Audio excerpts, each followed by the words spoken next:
पैसा हमने sewer department को दिया कि यहाँ पे कुछ मेन रोड बना दो, करीब 40-42 मेन रोड बनने थे।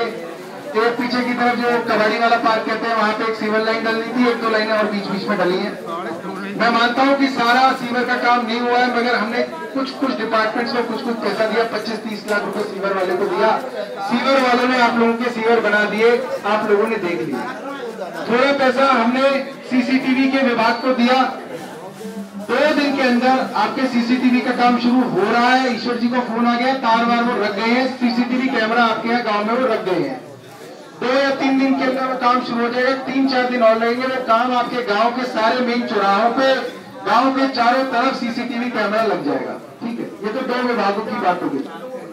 तो सड़कों का विभाग होता है, वो विभाग होता है MCD, municipal corporation of Delhi.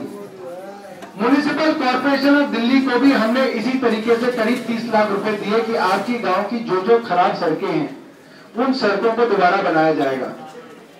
उन सड़कों का टेंडर हो गया, ठेकेदार को टेंडर दे दिया गया, वर्क ऑर्डर हो गया, सारी कार्रवाई हो चुकी है, पैसा एमसीडी के पास आ चुका है। मगर उसके बावजूद पिछले 3 महीने से एमसीडी नाटक कर रही है, ड्रामेबाजी कर रही है और उन्होंने आपकी सड़कें नहीं बनाई।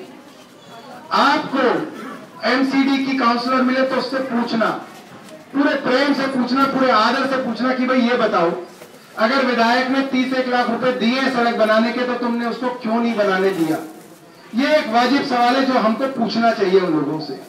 इसके अंदर गंदी राजनीति नहीं करनी चाहिए। इस बारे में अगर कोई बहस करनी हो, वाद विवाद करना हो, चर्चा करना हो, तो मैं इसकी खुली चुनौती देता हूं कि आप चौपाल पे वाद विवाद बहस के वो रख लीजिए।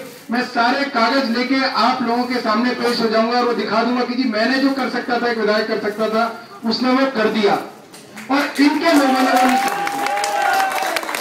और ये सिर्फ आपके गांव का ही नहीं है। शाहपुर जट में हमने पैसा दिया, जमरूदपुर के लिए हमने पैसा दिया, सावित्री नगर के लिए हमने पैसा दिया, चिराग दिल्ली के लिए पैसा दिया। हमने करीब 1.25 करोड़ रुपए, मतलब करीब 175 लाख रुपए हमने एमसीडी को दिए सड़कें बनाने के लिए। इन्होंने 1 इंच भी सड़क नहीं बनाई, सिर्फ ये टालते रहे। तो आप लोगों को इनसे जवाबदेही मांगनी चाहिए कि ये घटिया राजनीति कब तक चलेगी। पहले ये राजनीतिक बातें आपके सामने इसलिए नहीं आती थी क्योंकि विधायक भी नहीं बनवाना चाहता था, काउंसलर भी नहीं बनवाना चाहता था। हमारे चिराग दिल्ली गांव में ऐसी कई सड़कें हैं जिनके कागज मेरे पास है, मैं दिखा सकता हूं। वो सड़कें चिराग दिल्ली गांव में पिछले साल ही बनी है, मगर सिर्फ कागजों में बनी है, असली में नहीं बनी है। वो नक्शे मेरे पास है, मैं एमसीडी के जेई को लेके घुमा उन सड़कों पे। मैंने कहा पूछ ले भाई, इस दुकानदार से पूछा, बोला 8 साल पहले बनी है। अगले से पूछा, वो जी पता नहीं, बहुत पहले बनी थी कभी। कितने लोगों से पूछा, किसी को नहीं पता। अगर एमसीडी कह रही है हमने पिछले साल बनाई है, ये देखो कागज रखे हैं आपके सामने। तो इस तरीके से ये लूटमार होती है। इस वजह से ये इतनी भगदड़ मचती है कि इलेक्शन के अंदर कितना भी पैसा बहाया जाए, दारू बहाई जाए, ये किया जाए, वो किया जाए, किसी तरीके से इलेक्शन जीता जाए। कोई फैक्ट्री को नहीं लगाते हैं कोई अपनी। ये इसी तरीके से आप लोगों का, हमारा पैसा लूट लूट के ये लोग अमीर बनते हैं। और ये किसी पर्टिकुलर आदमी की बात नहीं, ज्यादातर करीब 80-85% लोग इस तरीके से।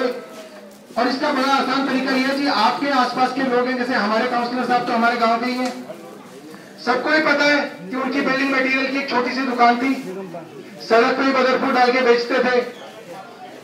आज उन्होंने, मुझे लगता है पिछले महीने एक और नई स्कॉर्पियो खरीदी है, एक और गाड़ी खरीदी थी।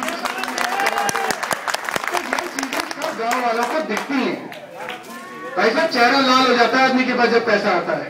वो चेहरा लाल हो रखा है बिल्कुल टमाटर की तरह। हम बदलने के लिए आए हैं। हमारी लड़ाई किसी पर्टिकुलर आदमी से नहीं है, किसी राजनीतिज्ञ से नहीं है, ना ही किसी राजनीतिक दल से है कि हम कांग्रेस के खिलाफ हैं, हम भाजपा के खिलाफ हैं। हम भ्रष्टाचार के खिलाफ हैं और ये भ्रष्टाचार हमें अंदर अंदर खत्म करना है। आप सब लोग, मुझे